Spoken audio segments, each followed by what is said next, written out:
Hello friends, welcome back to my YouTube channel. आज है तारीख 26 सितंबर 2023 और दिन है ट्यूसडे। आज के द हिंदू न्यूज़पेपर एनालिसिस में आपका स्वागत है। तो चलते हैं अपने फर्स्ट आर्टिकल पे। इस आर्टिकल में आप देख सकते हैं, Tibetans are seeking more autonomy not separation from China says Dalai Lama. तो ये जो दलाई लामा है, ये बुद्धिस्ट के जो एक गुरु आप मान सकते हैं कि ये बुद्धिज्म से बिलोंग करते हैं, दलाई लामा जी। तो ये बोल रहे हैं कि तिब्बत के जो लोग हैं या तिब्बत के लिए ये एक अलग ऑटोनॉमी चाहते हैं। ये सेपरेशन नहीं चाहते कि चाइना और तिब्बत अलग हो जाए, लेकिन ये चाहते हैं कि जो भी तिब्बत वाले रीजन में ये बुद्ध लोग या तिब्बतियंस जो रह रहे हैं उन्हें एक अलग ऑटोनॉमी मिले। अभी ये इस टाइम पर इंडिया में जो धर्मशाला है वहाँ पर ये रह रहे हैं। तो धर्मशाला में मंडे को इन्होंने जर्नलिस्ट से बात करते हुए कहा, यहाँ पर आप देख सकते हैं, ahead of what is expected to be growing series of tips around India. उन्होंने साथ ही साथ including visit to Sikkim, Karnataka, Bodh Gaya and Bihar this year. इस साल इन्होंने यहाँ तक विजिट किया। दलाई लामा ने कुछ चीज़ें अपनी बात रिपीट की फिर से कि उन्होंने he has made in the past China, और ये पहले चाइना के तिब्बत में ही रहते थे। लेकिन जैसा कि आपको पता होगा कि चाइना पहले तिब्बत और चाइना अलग अलग हुआ करते थे, लेकिन चाइना ने तिब्बत को अपनी टेरिटरी में ले लिया। तो इसे आप इस मैप से देख सकते हैं। यहाँ पर आप देख सकते हैं कि ये इंडिया, इधर ये पहले तिब्बत हुआ करता था, और चाइना ये, तो पहले चाइना इतना बड़ा नहीं हुआ करता था। चाइना ने अपने आसपास के एरिया को कब्जा करके अपना इतना बड़ा जो है ज़मीन बना ली। तो तिब्बत भी पहले एक अलग कंट्री हुआ करता था। तो तिब्बत को चाइना ने अपने साथ मिला लिया, और इंडिया ने भी इसे एक कॉन्ट्रैक्ट साइन किया था कि इंडिया तिब्बत को चाइना का पार्ट मानने लग गया है। तभी से अब ये अपना जो बांग्लादेश, अरुणाचल प्रदेश वाला हिस्सा है, तो ये चाइना क्लेम करता है कि अरुणाचल प्रदेश वाला हिस्सा पहले तिब्बत का हुआ करता था, तो ये अरुणाचल प्रदेश वाला हिस्सा अब चाइना का है। तो इसीलिए जो अरुणाचल प्रदेश वाला डिस्प्यूट है हमें चाइना के साथ देखने को बहुत लंबे टाइम से मिलता है। अब वापस आते हैं अपने आर्टिकल पे। ये दलाई लामा जो है ये 1959 से यहाँ पर इंडिया में रह रहे हैं, क्योंकि जब ये अलग हुआ था, वो तिब्बत उसमें ऐड हुआ था, तो वहाँ पर बहुत ही ज़्यादा अत्याचार हुआ था, मतलब बहुत ही ज़्यादा लोगों की जान गई थी। तब ये क्या हुआ, तब ये जो दलाई लामा जी हैं ये इंडिया में आ गए, और तब से ये इंडिया में रह रहे हैं। और ये अभी इंडिया में रहकर काफ़ी चीज़ें जो है विजिट कर रहे हैं अलग अलग जगहों पर जाकर भी।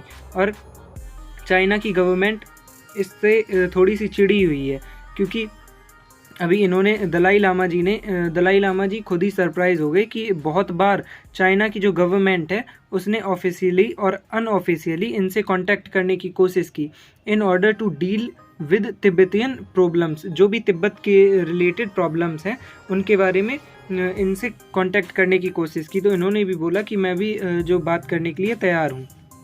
तो ये चाहते क्या है कि जो तिब्बत वाला रीजन है, ऐसा नहीं है कि तिब्बत और चाइना को फिर से अलग कर दिया जाए, अलग देश बना दिया जाए, लेकिन ये केवल इतना चाहते हैं कि जो तिब्बत का एरिया है तो उसमें एक अलग ऑटोनॉमी हो जाए, कि अलग लोगों को अपनी बात कहने का जो है एक अधिकार मिल जाए। तो रिपब्लिक यहाँ पे बोला, we want to have full autonomy as part of People's Republic of China. तो पीपल की रिपब्लिक के लिए ये एक अलग ऑटोनॉमी चाहते हैं।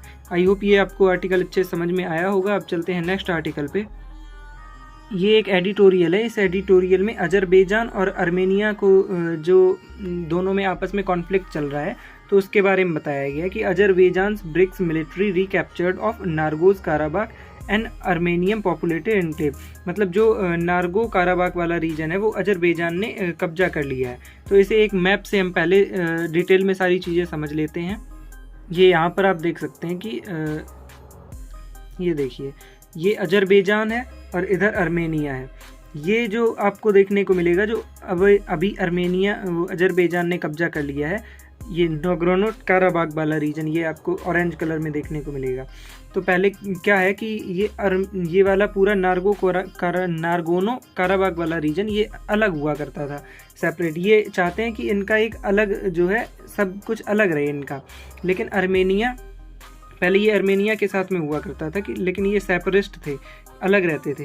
लेकिन क्या हुआ, इसी के बीच में कॉन्फ्लिक्ट चल रहा है कि अजरबैजान इसे अपने कब्जे में करना चाहता है और आर्मेनिया चाहता है कि ये मेरे ही साथ रहे। तो अभी क्या हुआ, अजरबैजान और टर्की, जैसा कि पता होगा आपको, ये अजरबैजान और टर्की दोनों सगे दोस्त हैं और आर्मेनिया का साथ भी रूस देता है। तो अभी हाल ही में क्या हुआ, रूस तो ऑलरेडी अपने जो यूक्रेन के साथ कॉन्फ्लिक्ट चल रही है तो उसमें बिजी है, तो इतना इस पे आर्मेनिया पे ध्यान नहीं दे पाया। तो तुर्की ने इसका अजरबैजान का बहुत साथ दिया, इसको अपनी जो है हथियार प्रोवाइड किए। तो क्या हुआ, इन दोनों की कॉन्फ्लिक्ट में अजरबैजान ने इस पर पूरा अपना कब्जा कर लिया और आर्मेनिया का साथ रूस अभी दे नहीं पाया ज़्यादा। तो रूस ने केवल स्टेटमेंट्स वगैरह थोड़े बहुत कहे भी, और वो भी बहुत ही कम कहे। तो आर्मेनिया इस चीज़ से थोड़ा सा दुखी है कि रूस ने इसका साथ नहीं दिया, क्योंकि रूस अपनी कॉन्फ्लिक्ट में लगा था। तो अभी ये वाला जो रीजन है ये अब अजरबैजान के पास चला गया है। तो अब इसी को लेकर बार बार कॉन्फ्लिक्ट में ये मुद्दा अभी बना हुआ है।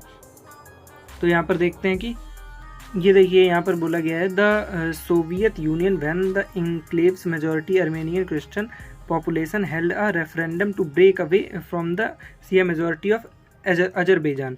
तो पहले क्या हुआ था, ये एक यूएसएसआर वाला रीजन हुआ करता था, जो अब टूटकर काफ़ी जो उसके कंट्रीज़ में टूट गया है। तो रसिया पहले बहुत बड़ा हुआ करता था, अब रसिया अलग रह गया और ये पूरा टूटकर यूएसएसआर अलग अलग शायद 15 कंट्रीज़ में जो है बट चुका है।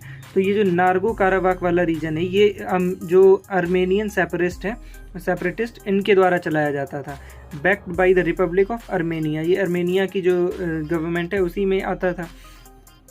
फिर क्या हुआ, 2020 में Azerbaijan backed by Turkey, Azerbaijan ने तुर्की के साथ से आर्मेनिया के साथ फाइट की और जो Russian treaty ally and captured much of Nagorno Karabakh, और जो नारगोनो काराबाख वाले रीजन है उसको कैप्चर कर लिया।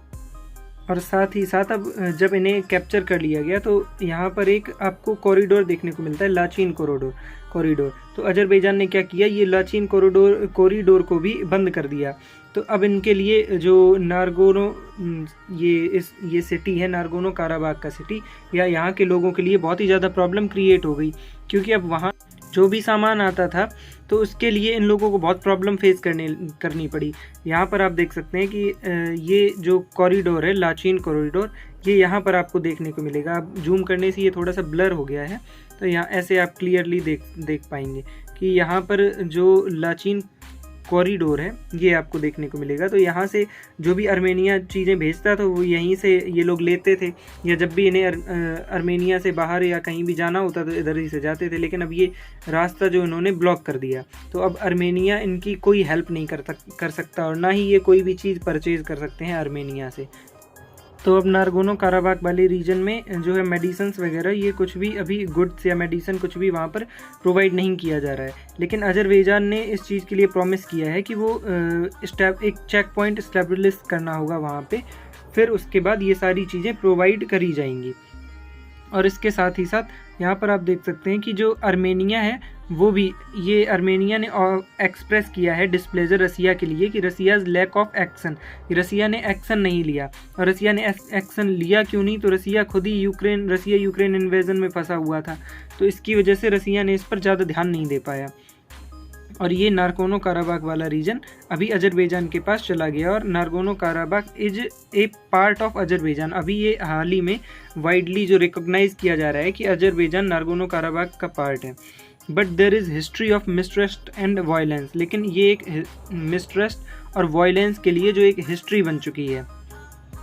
इस आर्टिकल में इतना ही। अब चलते हैं नेक्स्ट आर्टिकल पे। इस आर्टिकल में आप देख सकते हैं ISRO test engine for Gaganyaan mission.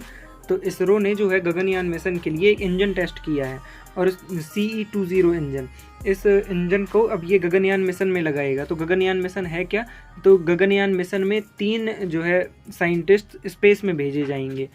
यहाँ पर आप देख सकते हैं Indian Space Research Organisation ISRO has successfully completed CE-20 E-13 engine hot rest for Gaganyaan qualification end. तो जो गगनयान क्वालिफिकेशंस के लिए ये जो इंजन है अभी कंप्लीटेड सक्सेसफुली रूप से टेस्ट कर लिया गया है। अब ये बिल्कुल सही है गगनयान मिशन में लगाने के लिए। तो उसमें 3 लोग क्या होगा, 3 साइंटिस्ट जो है स्पेस में भेजे जाएंगे 7 से 8 दिन के लिए। तो इसे डिटेल में एक मैप से समझ लेते हैं कि ये गगनयान मिशन है क्या? तो गगनयान मिशन की जो वर्थ है लगभग 10,000 करोड़ आपको देखने को मिलेगी। ये लॉन्च 2022 तक लॉन्च होना था, लेकिन अभी तो नहीं हो पाया, अभी इसकी टेस्टिंग चल रही है, तो अब ये लॉन्च होने वाला है। तो इसमें क्या किया जाएगा, यहाँ से जब ये लॉन्च किया जाएगा तो इसको लगभग 16 मिनट लगेंगे अर्थ के लोअर ऑर्बिट में पहुंचने के लिए। लोअर ऑर्बिट में जैसे ही ये पहुंचेगा तो इसके सारे पार्ट्स जो है वो अलग होते जाएंगे, और इसका जो ऊपर वाला पोर्शन है वो केवल इसमें 3 लोग बैठे होंगे और वो स्पेस में छोड़ देगा। तो स्पेस में छोड़ने के बाद ये पूरा अपना इधर से ऐसे घूमता हुआ जाएगा। इसमें लगभग 7 से 8 दिन रहेंगे, और ये साइंटिस्ट जो लोग इसी में बैठे होंगे। फिर यहाँ तक आने के बाद ये नीचे आएगा यहाँ से, लेकिन नीचे आने के लिए इसे अपनी जो स्पीड वो कम करनी पड़ेगी। तो स्पीड कम करने के लिए जैसे ही ये यहाँ पर नीचे आना शुरू होगा तो यहाँ पर आपको दिखेगा कि ये देखिए यहाँ पर ये नीचे आया और इसमें ये पैराशूट खुल गए। तो पैराशूट से क्या होगा, इसकी जो वेलोसिटी है, वेग है, वो थोड़ा सा कम हो जाएगा, और इसके बाद ये आसानी से नीचे पर यहाँ ज़मीन पर लैंड कर जाएगा। ये देखिए यहाँ पर आपको पैराशूट दिख रहे होंगे। तो यही एक मिशन है जो स्पेस के लिए भेजा गया है, कि इसमें ये मैन्ड मिशन है। पहले इसमें जो है आदमी भेजे जाएंगे, और इसके पहले भी इसमें एक रोबोट भेजा जाएगा, उसके बाद जो है आदमियों को यहाँ पर साइंटिस्ट को भेजा जाएगा। तो इस आर्टिकल को आई होप अच्छे से आपको समझ में आया होगा। चलते हैं नेक्स्ट आर्टिकल पे। इस आर्टिकल में आप देख सकते हैं, coffee is unifying force that can bring countries together. Coffee एक ऐसा हो सकता है, ऐसा फोर्स टाइप का हो सकता है कि ये जो अलग अलग कंट्रीज़ हैं उन सबको एक साथ लाने में एक बहुत महत्वपूर्ण भूमिका निभा सकता है। तो इसमें बोला गया है, जो हमारे कॉमर्स एंड इंडस्ट्रीज़ मिनिस्टर हैं पीयूष गोयल जी, उन्होंने बोला है, coffee being a internationally commodity is a unifying force that can bring ethnicities, cultures, countries and colours together. जो अलग अलग देशों के कल्चर्स हैं या अलग अलग कंट्रीज़ हैं, उनके कलर्स हैं, उन सबको टुगेदर या साथ साथ लाने में एक महत्वपूर्ण भूमिका जो है निभा सकती है।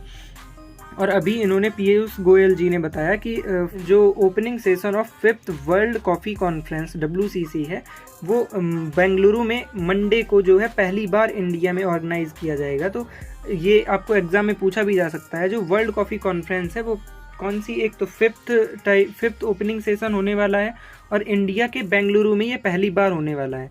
ये मंडे को स्टार्ट होगा। तो ये 4 डे जो ग्लोबल कॉफ़ी एक्सपोजिशन है, ये किसके द्वारा ऑर्गेनाइज किया जाएगा, तो London based international coffee organisation के द्वारा ये सारी चीज़ें सेटअप की जाएंगी।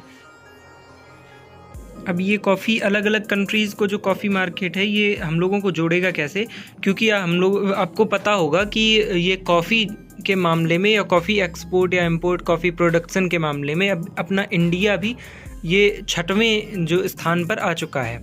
तो इसीलिए बोला गया है कि अलग अलग कंट्रीज़ जो मिलकर इन कॉफ़ी का ट्रेड करते हैं, तो इस सब के लिए हम इन सब कंट्रीज़ को एक साथ मिलकर जो है सब ट्रेड करना चाहिए, और इन सब का प्रोडक्शन के मामले में ये कंट्रीज़ मिलकर एक दोस्त के रूप में साथ में आ सकते हैं। तो इस आर्टिकल में बस इतना ही। अब चलते हैं नेक्स्ट आर्टिकल पे।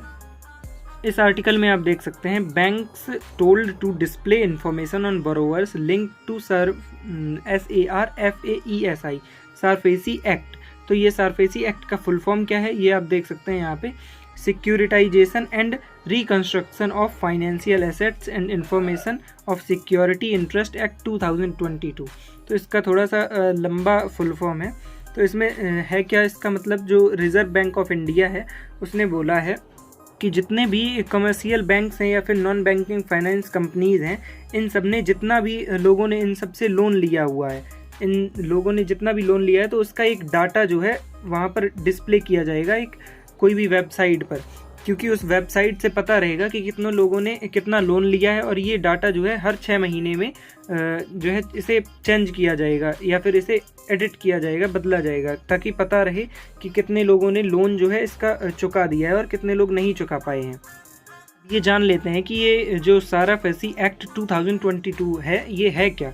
तो इस एक्ट के तहत जो सिक्योरिटाइजेशन होगा फाइनेंशियल एसेट्स का, मान लो कोई भी पर्सन कोई भी चीज़ से लोन लेता है, अपने घर गिरवी रखकर या अपना कोई भी कार गिरवी रखकर, तो इस एक्ट के तहत बैंक उस पर अगर वो लोन नहीं चुका पाता है तो उसकी चीज़ों को लीगली बैंक अपने कब्जे में कर उन चीज़ों को बेचकर जो है अपना पैसा वसूल कर सकता है। और इसमें कोई भी कोर्ट का इन्वॉल्वमेंट भी नहीं होगा। यहाँ पर आप देख सकते हैं, enforcement of security interest without the involvement of court इनमें बिना कोर्ट की परमिशन के जो है बैंक अपना पैसा इनसे वसूल कर सकता है। तो यही है ये साराफेसी एक्ट। तो आज के द हिंदू न्यूज़पेपर एनालिसिस में बस इतना ही। अगर आपको वीडियो अच्छी लगी हो तो लाइक करना और चैनल को सब्सक्राइब ज़रूर करना। मिलते हैं नेक्स्ट लेक्चर में। Thank you so much.